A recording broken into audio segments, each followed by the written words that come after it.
What's up, everyone? Welcome to Barstool Breakdown, episode 56. Shout out Lawrence Taylor and shout out my boy Quincy Williams.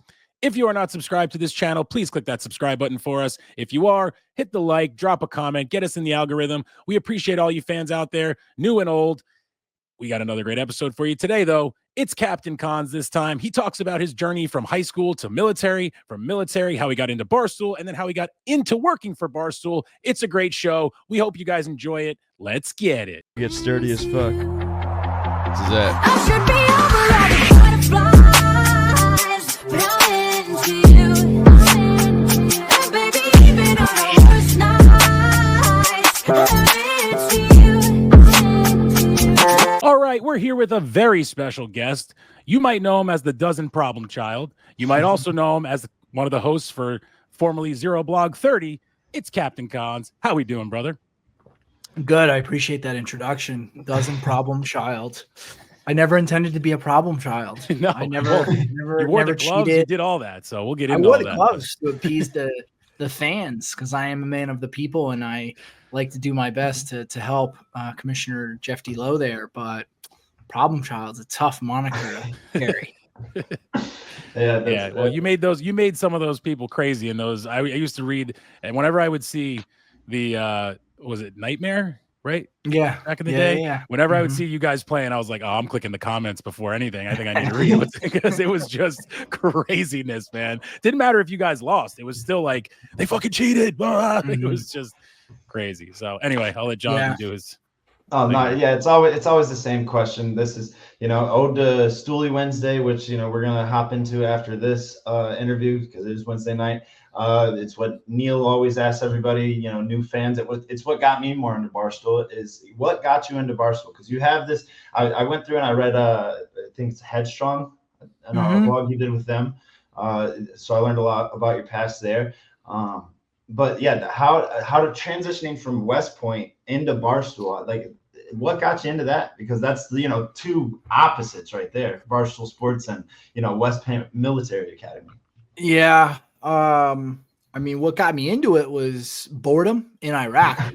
Quite honestly, it was 2008, and Sando, when you're deployed, you're just looking for ways to pass time when you're not working out or outside the wire. Well, you were in the Navy, so you just kind of went to beaches and hung out and tanned and stuff. So you don't know about that life unless you were a SEAL, and I'm not aware of that. But yeah, no, I know you weren't a SEAL because you haven't written a book and you haven't told me about it. So anyway, Oh Jesus, we're getting so deep so quick. he's a little salty over the Army Navy game still. I can tell. No, so my cousin, she just fired me an email one day. She's like, "Hey, you should check this website out." And that was back in the day when you fired up your computer and everyone had those like 5 to 7 websites that they hit every day religiously. And I went to Barstool Sports and it just immediately resonated with me in terms of the brand of humor, what they were talking about, the angle with which they were taken to talk about stuff and the different stories. And I just kind of fell in love with it. And being in Iraq, I was just hitting refresh as much as I could. And that was back when there was only, I don't know, like 4 or 5 bloggers, and Dave probably had a few other monikers that he was blogging under. And I just kind of really became a very, very deep fan of the website and read it religiously. And then fast forward to getting out of the military, out of active duty 2011 into 2012. And that was when I think KFC radio had started at that point in 2012. And I started listening to that. And then that's when the model for the different cities kind of started to take hold, where there was Barstool New York City, there was Barstool Philly, Barstool Chicago. And in New York City, Kevin would organize different events, whether it was for KFC radio or the ones that always stood out and they were always a good time, were the watch parties for the first or second day of March Madness. And there was this old bar called Saloon in New York City where Kevin was friends with the owner, and there was a ridiculous deal where it'd be an open bar for like the first 4 hours for like $60. And then every hour after that was like $10 additional, and you just racked up wristbands with different colors, like you were on spring break in Cancun, to say that like, oh, you were good to keep drinking, for that next hour open bar. So I would go to these different events and I got to know Kevin, I got to know Clem, and that was really the extent of it. It was just like, hey, this is a fun group of dudes. They put on good events, and that was the extent of it. And then it was 2015, and I used to listen to this podcast that would break down episodes of the challenge, and that podcast went away. And I knew Clem would watch the challenge because we'd be tweeting about it. This was back when people would watch a show at night and you could see like who was watching what show because people would be live tweeting shows and together. And I knew Clem was into the challenge, so I reached out, and I had done interviews on a couple podcasts at that point, so I was pretty comfortable talking behind a microphone. And I said, "Hey, Clem, what do you think about doing a podcast about the challenge?" And he's like, "Yeah, sure, why not?" And at that point, Clem, was newer to Barstool, and outside of blogging, that was still, I mean, even now, people are always looking for ways to create content that is isolating themselves or, something they can put their own name behind. So we recorded an episode. It went well.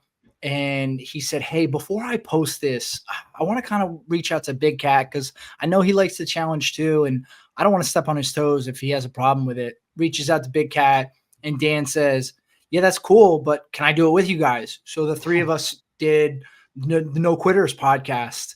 And we talked about the challenge, and that's really that was my foot in the door with Barstool. And that really came out of just me on a whim shooting a text to Clem, and then you get the weight of somebody like Dan behind it, and he was only with us for one season, but again, it allowed me to get my chops kind of honed a little bit and get comfortable talking and understanding how a podcast would work. And then the next summer, Chaps came on board, was trying to find his footing and find his angle and way and lane in Barstool, and he decided he's going to start a podcast for veterans.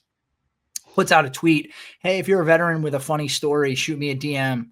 I shot him a DM of a story when I was lieutenant, and one of my soldiers got put in jail for underage drinking. I had to bail him out, pay his bail, pays me back with a check. 2 weeks later, I get a notice in the mail from my bank. This check is bounced.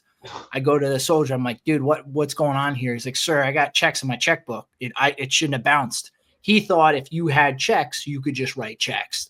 So that was just some of the things you dealt with as a platoon leader in the military. So Chaps says, "Yeah, exactly. That's it's enlisted people for you." Needless to say, we did banking 101 later that day. Yeah, that's pretty rough, man. I'm a math teacher, so listening to that, I'm like,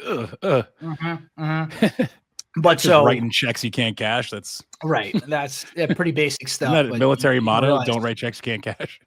Yeah. That was. But no. So Chaps and I end up talking for an hour. He posts that as the episode because Dave and Erica said, "Oh, that dude's good. Maybe you should have him come back." Second week, go back, recorded with Chaps. Third week, recorded with Chaps. Fourth week, he comes up to New York from San Antonio. We got Rob O'Neill, who is the Navy SEAL who shot bin Laden, in the studio. Chaps is introing the episode and says, "I got Connor with me again, and we got Rob O'Neill, so I don't think Connor's going to be a guest. Connor's just going to be my co-host." And I didn't know he was going to say that. That was September 2016, 8.5 years, 644 episodes. We went on a run, and that run just recently ended. But that's how I got into Barstool. And then really, so long as you just put your name in the mix and you're kind of around and you make relationships with other people, you find your way into other content. So the relationships that I made when we had the Sirius channel, which I loved, I loved when we had that radio station. I would, fill in for Chaps and Kate when they couldn't make it, or I would jump on with Barstool Breakfast because I'm friends with Large and Willie. So just stuff like that. Once you're in the mix, you're kind of just part of the circus, for lack of a better word. And, right. You just get thrown in the mix. You see it all the time with shows like The Yak too. People just come on constantly, or a show that you're on a lot, doing the drafts with the dog walk. Like that. Honestly, I want to start right there. I do have a couple of things in your past I wanted to talk about. You were at Fort Hood. My brother's there. You have any advice for him in Fort Hood? Wow. Yeah. I would say stay away from all the bars in Killeen because they're just nothing but trouble. Just go. There's so much so many other things that you can go do that I just think if you are staying in the greater Killeen area, you're asking for trouble. And that for those that don't know, that's the town that Fort Hood is located. And anybody who's in the military will tell you that the towns, a lot of times, not all the time, because some towns are nice where we have military bases, but sometimes the towns are just grimy and they're just recipes for headaches for leadership. So stay out of Killeen. All right, I'll send him a text. Be like, I heard you're getting in trouble, Colleen. You gotta stay out of there. Yeah. But there's something you I are actually doing this interview from the Yak Tunnel right now. Like this is crazy. Am I echoing for you too, Cons? A little bit, but it's not like an echo. It just sounds like you're like it sounds like the microphone is. Let me see. I don't know. I'm sorry. I texted you and I was like, dude, what is going on? But it normally doesn't sound like this. I feel like. Right. What about now? Any better? That's much better. That sounds completely different. That sounds like you're normal now. Your mic was probably not on, or it probably was feeding from a different mic. It was default microphone still 500p, and then all right, I don't know. All I did was click the one that didn't say default, but it's the same source. All good. Weird. Yeah. Whatever. No, speaking of the combine, how come you're not in the mix? You used to sling the rock. I didn't know you were such a stud in Jersey, right? Yeah. In 04, he was setting records. Yeah, I like to think so. With some of the content, I honestly think it's one of those things where if someone's not directly in front of you, you're not top of mind, right? And then when you realize just how many people we have in Barstool now, it's impossible to get everybody involved in talent. And save for like Will Compton and Taylor, it's still, I think, a little more entertaining to watch all these other jamokes try to throw a football and run with a football because they can't. Yeah. So I think that's more entertaining than if I would just step up there and just smoke the throwing quarterback challenge, right? Like, well, I don't know that. I feel like I would love to see that because then we could all be like, "Oh shit, you see Cons? What a fucking stud, man!" Yeah, right. Meanwhile, we see Hank who's 3 for 57 or whatever. Yeah, especially because the thing that was so easy about that quarterback challenge, it was like you got points just for hitting the board. And the board was massive, huge. Are you kidding me? Like, it was literally a table. I would have been obviously aiming for the bullseye every time, but I would have every throw would have hit the board. I would have gotten points on every single throw. That's a promise. I would have gotten points. So yeah, well, I mean, Gruden probably would have liked to see that. There's that clip of Gruden talking about. He's like, I was announcing Monday Night Football with Tirico, Brady, and Manning, and I'm watching Hank go 3 for 52. Yeah, let me tell you something. I am hopefully going to figure out a way. I want to just get into a room with Coach Gruden, and I don't even care if there's cameras there or not. I just want to get on a whiteboard and just kind of just talk through football, talk some ball, talk some formations, draw plays. I haven't been up on a whiteboard drawing plays in almost 20 years.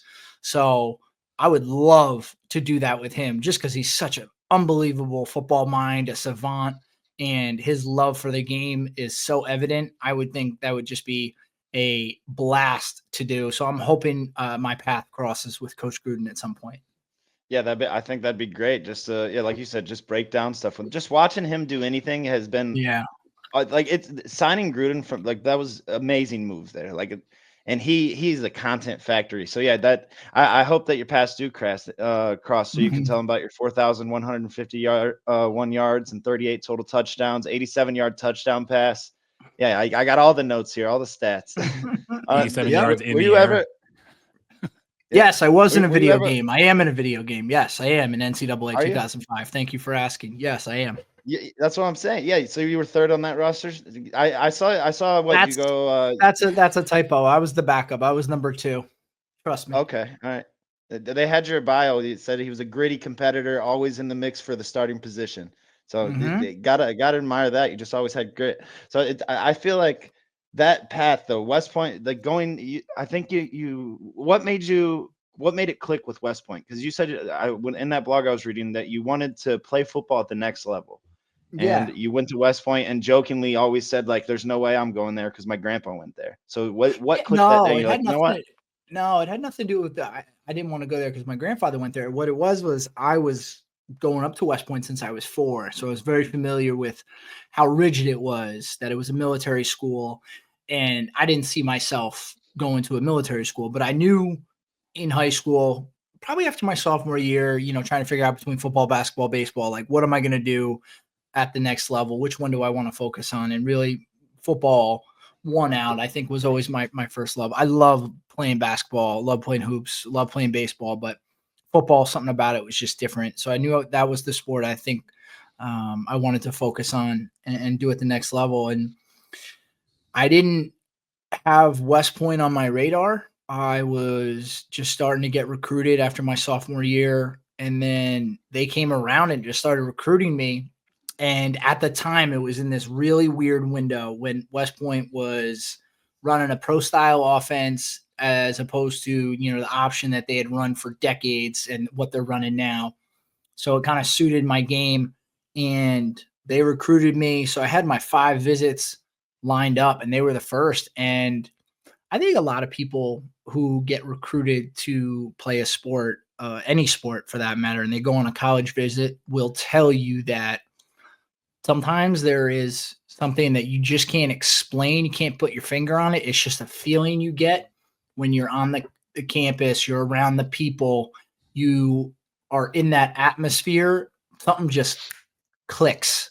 And that's what it was for me when I went on my visit to West Point. I was just like, I can't imagine going anywhere else. And I didn't take any of my other visits. I was like, this is it. I'm going to go play ball at West Point. Now, the fact that my grandfather went there, it was just like a nice added benefit. My dad wanted to go there, didn't have the grades to make it happen. So he couldn't go. So certainly my parents were proud of me for going there. And then, looking back on it, certainly very proud of having gone there. And everybody, bust my chops. I do talk about it a lot, but it is such a massive part of my life because it really just set me on the path to where I am today. Like, I'm not at Barstool without West Point because I'm not interesting enough, I think, to warrant being at Barstool.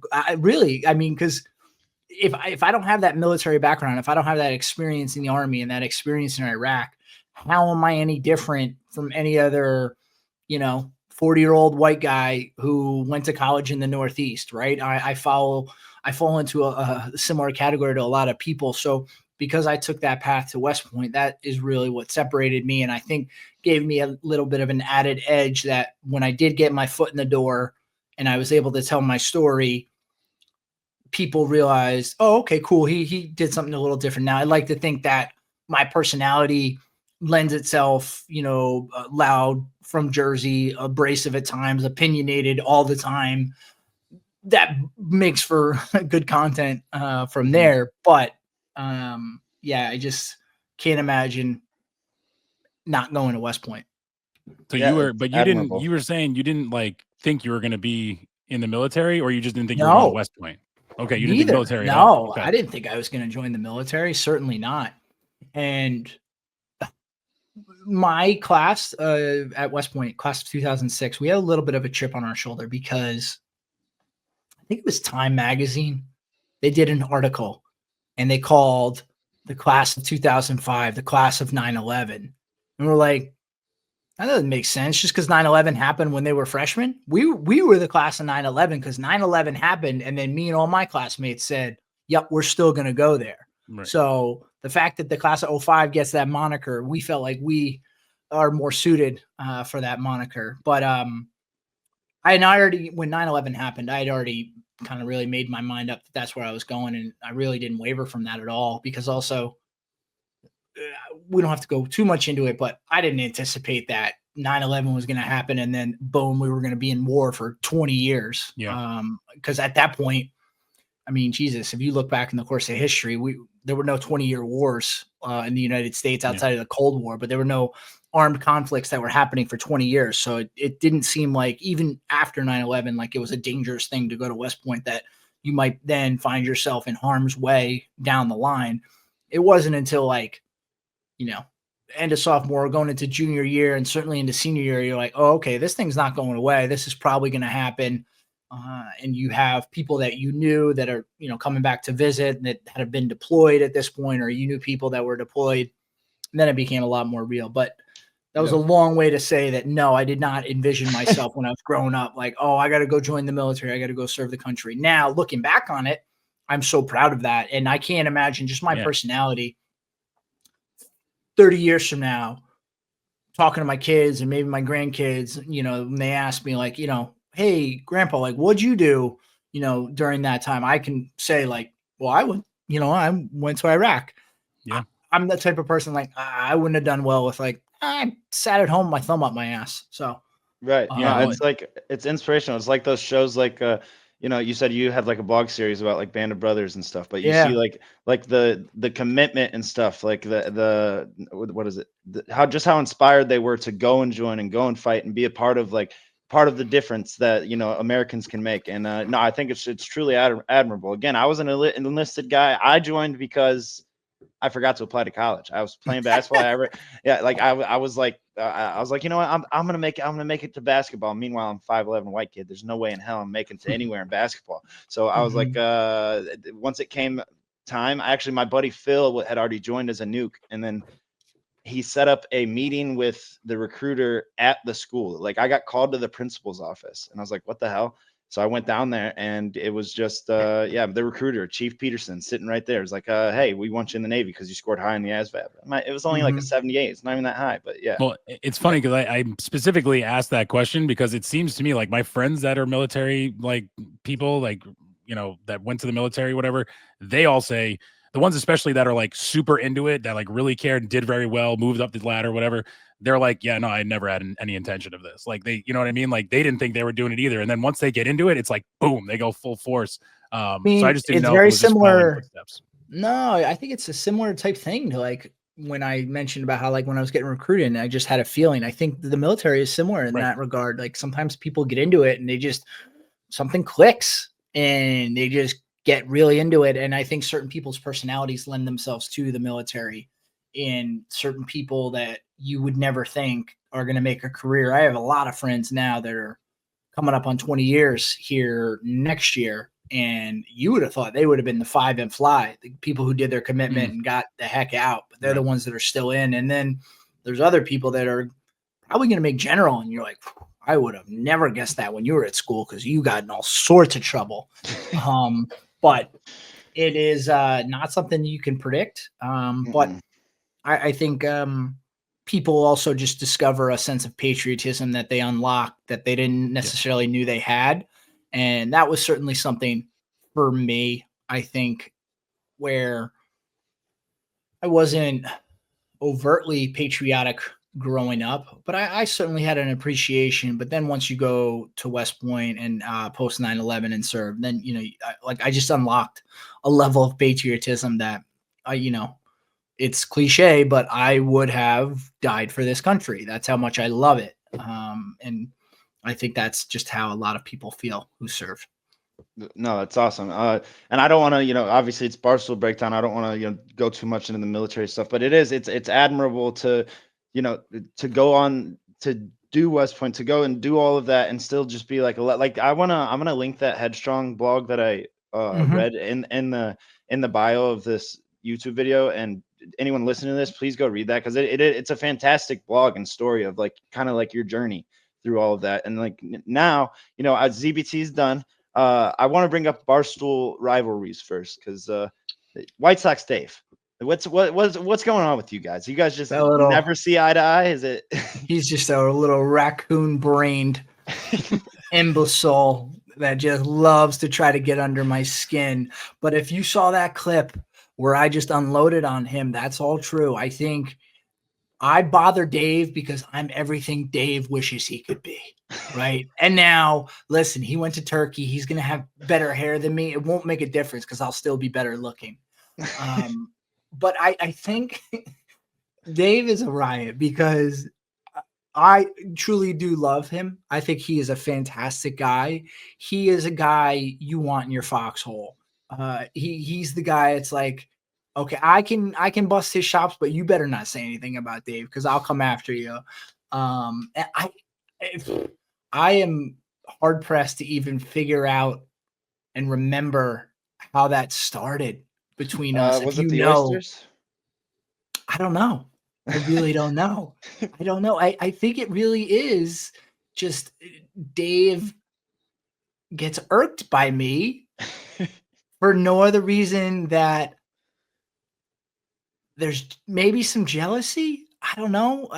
And that's pompous of me to say. No, It's also shoot. I don't know. I don't know what it it's is. just It's it's. just I love it. It makes the drafts like when you're on the it's draft. his the best. he's in Yeah. his own head. I mean, because it's not just me. He goes at everybody. He's like that He's- little freaking bulldog that just like nips at everybody's freaking ankles and is relentless about it. But again, you talk to I don't think you would find anyone at Barstool that has any genuine disdain for White Sox Dave. Everybody looks at him kind of like he's our playful little idiot that we like to have around. And no one would ever want to get rid of him, and we would all go to bat for him if it came to it. Yeah, that clip of him though when he's talking on the dog walk to Chief and Eddie, and he's like, "Yeah, I made him get out of bed and talk about oysters." He was like, "I'm in bed with my wife right now. What do you want?" And, Yeah. and so you really had to get up to answer a FaceTime to argue about oysters with White Sox Dave. Yeah, What was he the was like- conversation like that to the missus going back? Well, because he's just like, she's like, why is your phone going off right now? Who the hell is FaceTiming you? And the funny thing is, my wife has met and hung out and had drinks with Dave Perfect. before, and she Perfect. thinks he's fantastic. Like he's been to my old apartment. Like he came over one night and like I think he stayed over till like 3 a.m, like hanging out and like drinking with us. And she thinks, she's like, he's fantastic. So, and I think that's part of it too, is that we all see a side of Dave that he doesn't put out there publicly, where he is extremely palatable and enjoyable to be around. But for some reason, when he is being recorded, Yeah, if the camera's on.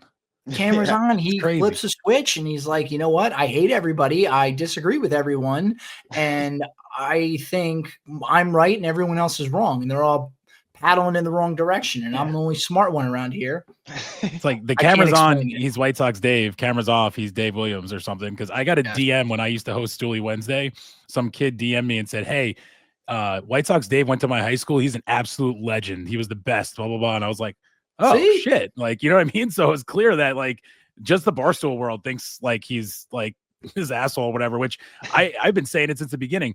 I just want one night to hang out with him because he seems like an awesome hang, even though He the is. Yak tried to do the dinner thing with him, whatever, that it would be so miserable. It was like everyone had fun. You know what I mean? So it was just And, like, and I think, did they stop doing that? 'Cause yeah, people They didn't want to do it changed anymore. with Date with Kate now.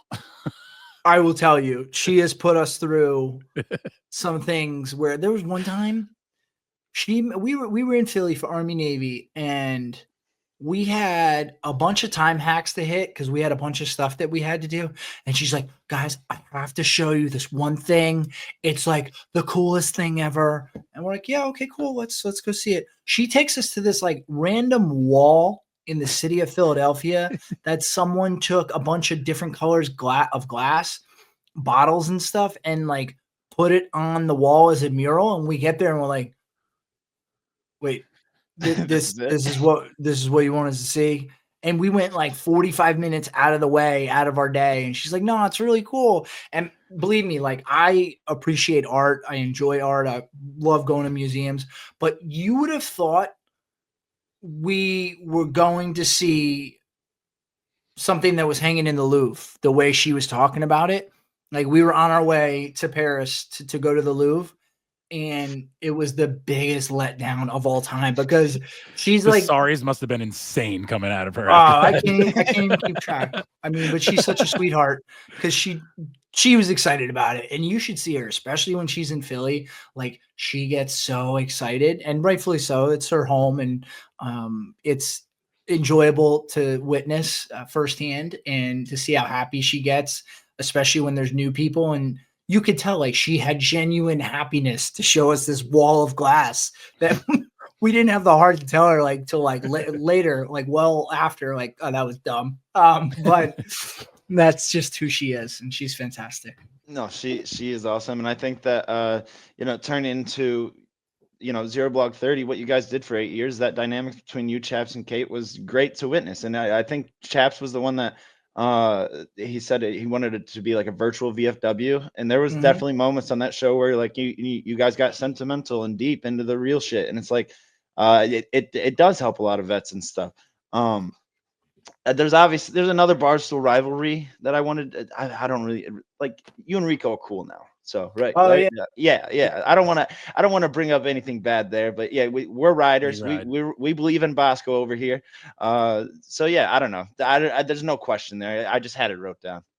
Yeah. Yeah. You know what's funny about him? Have you guys seen the movie Remember the Titans?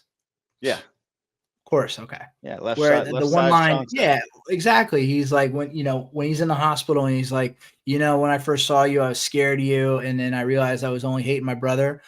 I think that was so much of Rico's disdain for me is, again, he saw so much in me that like he thought like we were aligned on so many different things, but he got it in his head that I didn't like him. So the old Rico just ran with that, right? He ran with that, and then anything I said, he would chirp. He found he called me third string QB, which is patently ridiculous when he played Division III. So for him to like call me out is just funny. Easy. He was calling LaDuca backup catcher though too. So it's all Right. But again, like you can't, like that's just like Dave. Like you can't fabricate that. Right. You either have that innately or you don't. You can't be a weirdo and think those things and not see why that's ridiculous or ironic. But so you guys know the origin of why he really didn't like me to start and what kicked it off. Yeah, it was literally you just ignored him at an event. I'm at my buddy. I'll crazy. say it. His name Ryan Carty. He's the head coach at University of Delaware now. Real good buddy of mine. I officiated his wedding. We're at part of his bachelor party. We went to a Mets game.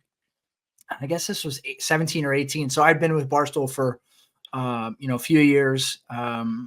So I didn't meet him. I never met him, but he comes up to me. He recognized me because he still kept his face covered up back then.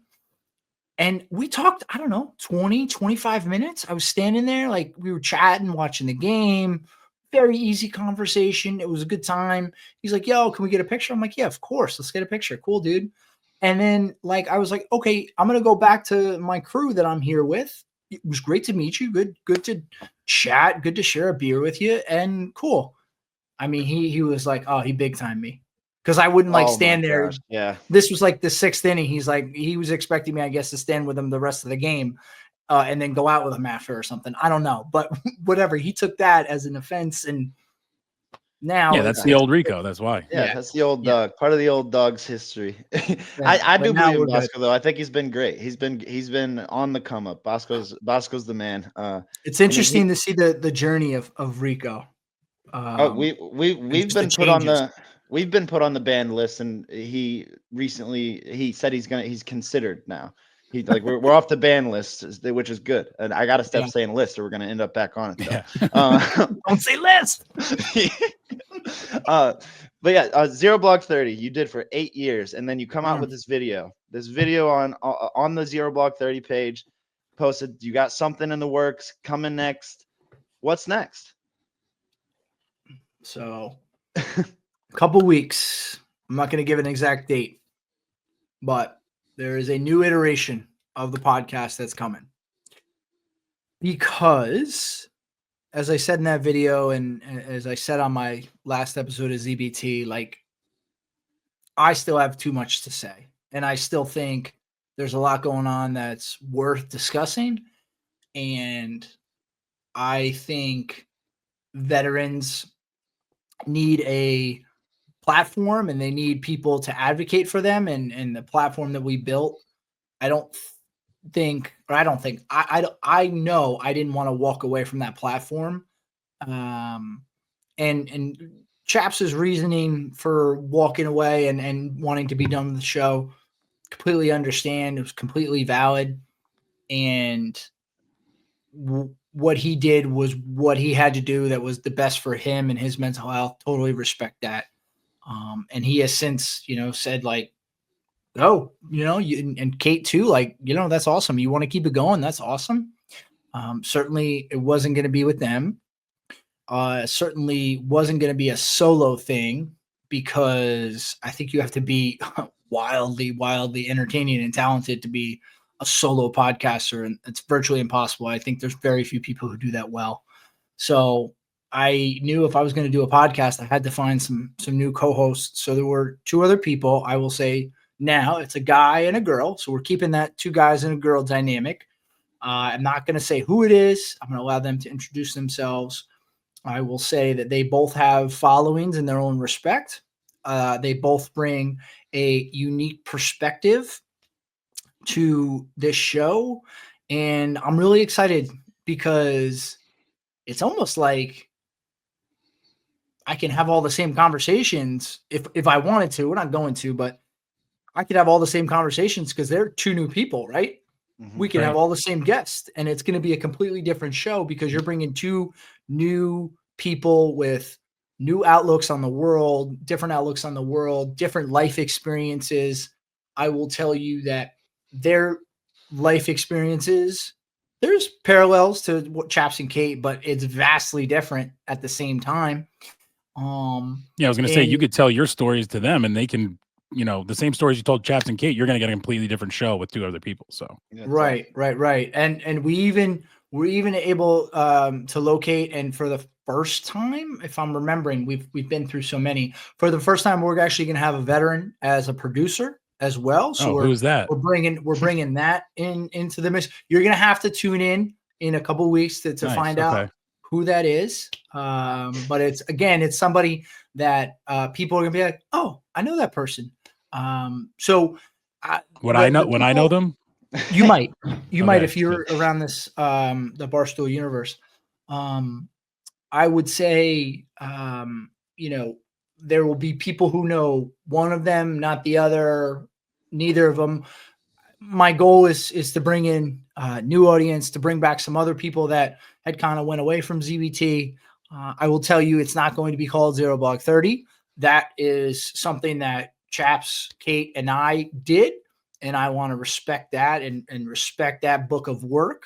So that is going to be over, and it's going to be a new brand, and it's going to be a little bit different in that we're going to tackle a lot of the same topics, the veterans in the military, but we're going to expand beyond just the veteran and military space. And I would encourage you to listen to the first episode to get a flavor of what else we might be tackling. But I am very excited because what I will tell you is that 8.5 years is a long time to do a show. If you look at most podcasts, they don't get anywhere near that. Chap said some stat we're like in the top 2% of all time podcasts in terms of length, which is crazy when you consider how many podcasts are out there. Yeah.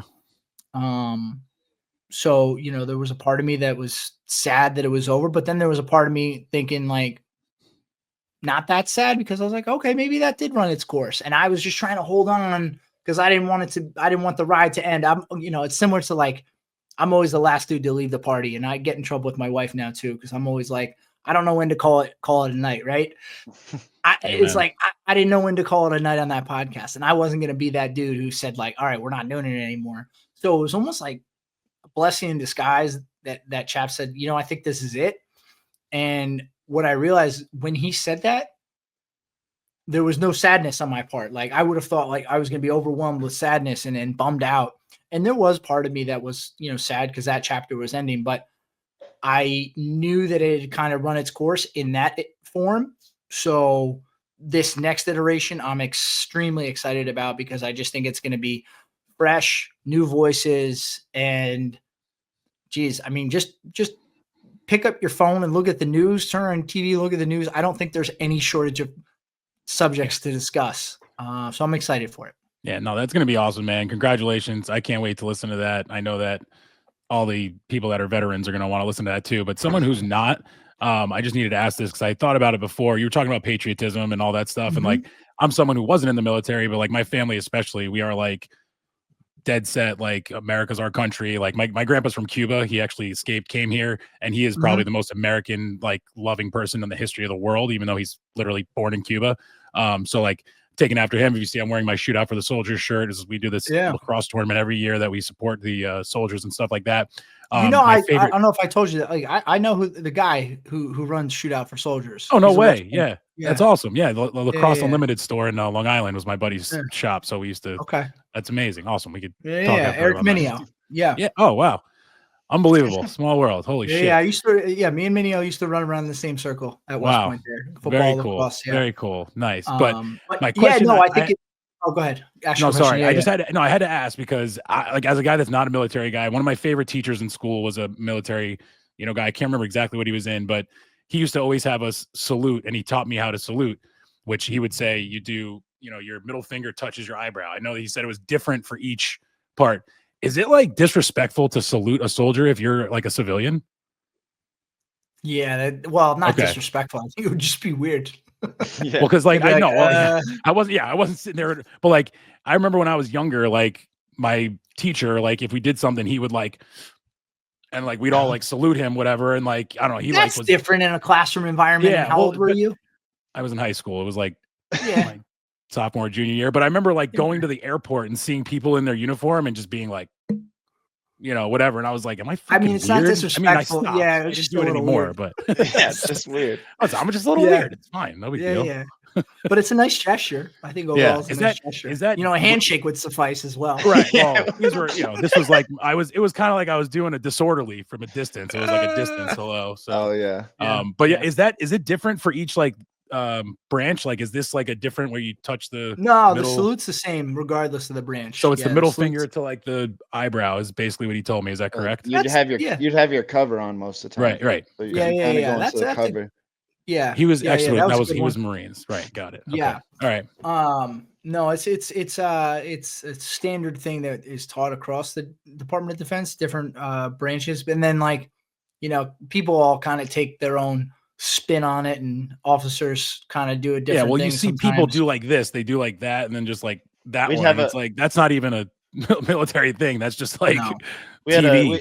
we had a lieutenant who would walk through the hangar bay, and when you salute him, he just hit you with a that's it, just a quick. Yeah. Yeah. Just touch his cap, and that's it. Yeah, Boom. nothing. Yeah, nothing. yeah, that's all it was. Real Yeah, quick. there's Yeah. the officers like to put their own twist on it for sure, but the enlisted. Well, you got to remember it though had to too, be because like standard.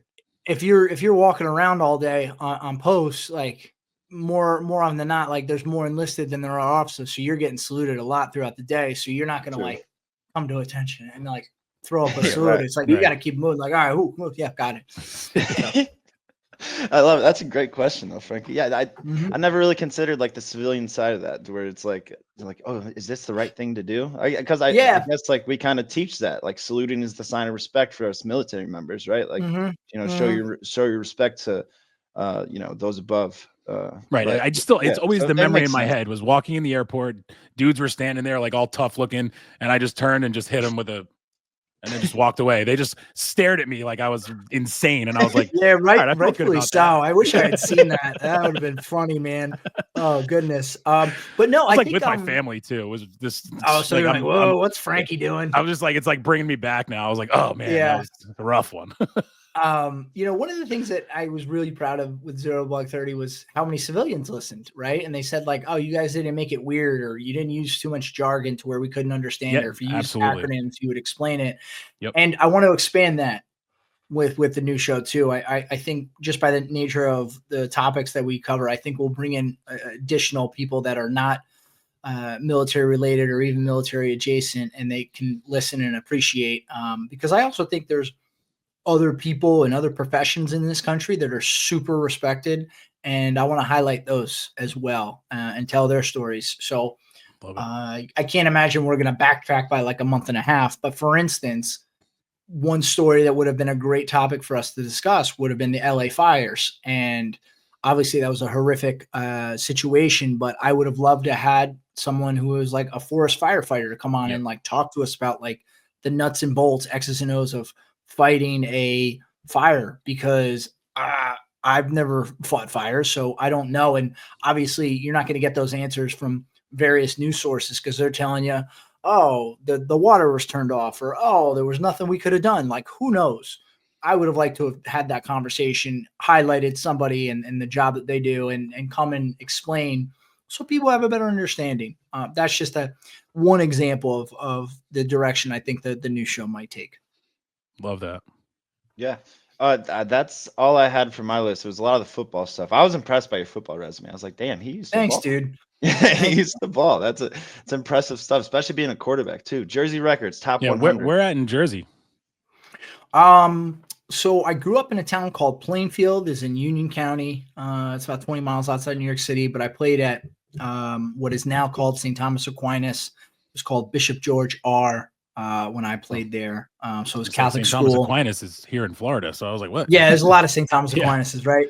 But actually now our football and basketball programs are tops in the state, which is really? very cool. That's usually St. Thomas Aquinas here. They're all top state of like every sport. Yeah. It's crazy. Our Are your baseball records team still won intact? They are. It Yes. doesn't matter now, right? Name change. It's all, they're forever. Yeah, exactly. Even if they are That's a good broken. point. That's a good True. point. School you went to, well, Records, that's yeah. my high school. I hit the first home run ever at the school for my team, whatever, and no one else had ever hit one for the next 2 years. So they moved the fences in. So I was like, I'm the only person that ever hit a home run on that There you field go. because it's all a new field now. There you go. I'd hold on to that for sure. Yeah, I have the balls literally in the school's like little cabinet thing with my signature from when I was like, Oh, that's very 16 cool. years old. Yeah, it was just Nice. insane looking. So Yeah, that's But- very cool. anyway, we did get into a lot of other stuff. I want to ask you, like, what's next with you and Barstool? Like, what are you? I know you're doing, this new podcast, whatever. Like, what are you planning on doing? Like, stuff with like people, like I said, now you're not doing Zero Blog 30. Are you doing other stuff with, like I know you do the drafts and all that, but what's your next thing? I guess. Yeah, certainly. I like to think I have a good relationship with those Chicago guys, so I'll keep going Yeah. on the drafts when the subject presents itself, and it bodes well for me. I know we've got the Barstool, Classic starting up again, so I'll be hanging out a few of those. I know that we have the Barstool mini golf that's coming up. Can I make a doing- suggestion? Yes. Can you get in Ken Jack's ear and get on the bracket? Oh, I would love to go do Yeah, the bracket. 'cause I mean, some of those I love that show. topics they do are very good. Yeah, They're- you they're see, a like lot the of way fun. you like to, like, I don't know, break stuff down and give like little intricacies that I think I would love to hear, especially on the bracket, because that's like where you get to do that. It's like, you get to debate which one's better or whatever. And I think I just love to hear your, takes on these things, whatever. And I feel like he changes people up. So I feel like if you just said to him, hey, I jump on there, he'd be like, all right, cool. I will say that's the thing about Barstool too. Like if you say like, hey, can I get involved with that? Most people are like, yeah, sure, absolutely. So that would definitely be cool. Certainly I enjoy writing. I put out a blog today that was kind of fun. It just was born out of a conversation I had with Barstool Beef, the new guy there on Foreplay, about being a gentleman. Because he had that Oh, I just video saw of him where he took his hat off when he was being Every introduced to handshake, everybody. Every handshake. I was like, brother, I love that. And I texted him. I was like, I bet you stand up if you're sitting down when somebody comes over to shake your hand. He's like, of course you have to. Yep. I was like, you're damn right. So I wrote that blog. So I'll keep writing. And then I think the great thing about Barstool is that, you never know Yep. what content you're going to get into. Like I've been begging Large to talk to NASCAR into bringing us back to Sonoma. Cause when we went to Sonoma, we did a winery tour. I was selected to join him for that. I would love to go back to that. I enjoy going to the NASCAR events. I think with this new podcast, given who we have on the show, I'd like to get a little bit more. I haven't missed an Army Navy game. I've been at every Army Navy game since I think 1997, minus the 1 year that I was in Iraq. And we didn't have the college football show there this year for Barstool, but I would like to see our show get involved in some form or fashion. And I think that's going to happen again, just given who we have as the new co-hosts. But so Yeah. we will see. Yeah, I'm excited to see what you guys come out with, Cons. Real excited to see who's going to produce that. I love a vet, producer. That's awesome. I hope the producers like in the Navy, so you guys could like battle against each other like Max and Big Cat. That would be really cool. Yeah. We'll see. But yeah, that's all I really have for you. I appreciate hearing your story. And again, like a lot of the stuff that you've done it's admirable stuff too. Like the West Point and doing the tour in Iraq, coming back and then finding your calling with Barstool. And you seem like a very committed, driven individual. And yeah, it was a pleasure to have you on. Thanks, guys. I appreciate you having me. I appreciate that you do this show because without people like you guys, there's no Barstool, right? Yeah. So it True. really, that's why I always Chaps would give me a hard time. He would tell people randomly, just email me. He'd be like, "Hey, if you want to do this," and I would respond to every email. I respond to every DM, just because I think even the people who are mean to me, I respond to them too. Just because I'm just grateful. And certainly, I don't have a million plus followers, so it's a little more manageable for me to respond to people. But I'd like to think even if I had 1 million followers, I would still make an effort to respond to people, because the people that read the blogs, that listen to the podcast, that watch the videos are the reason that we can do all this stuff and all this cool stuff. And I'm so grateful for all the cool experiences I've had with Barstool and all the cool people I've met, the stoolies, the people I've had the pleasure of doing content with and working with. I'm just incredibly humbled. So thank you guys for doing we this feel show. the same way, dude. Like, honestly, when we get people on, like, I'm always just like, holy shit, like, that's someone that we've been talking about or whatever. And then like, oh, we're finally talking to you. Like, I felt the same when we talked to Brandon Walker. I felt like, my camera was all fucked up then, but I feel like I just blacked out and we had like the interview, then we did Terrainy, and I was like, these guys are like my top favorite people. Like, this is crazy. And it was just like, you guys were just like people that we just talked to, you know what I mean? So it's just an amazing company where you said like, you just stay around, you keep your, you keep your name around people. Like they're like, oh yeah, I know that name. Like I'll jump on. Like Big Cat was like, oh yeah, that Frankie and John Sandos. Like that's literally how he got the name Sandos. So it's just like, yeah, we just appreciate all you guys, and this show wouldn't be what it is if you guys weren't involved. So again, thank you for coming on, man. It's the Barstool Breakdown. Go ahead and give it to me.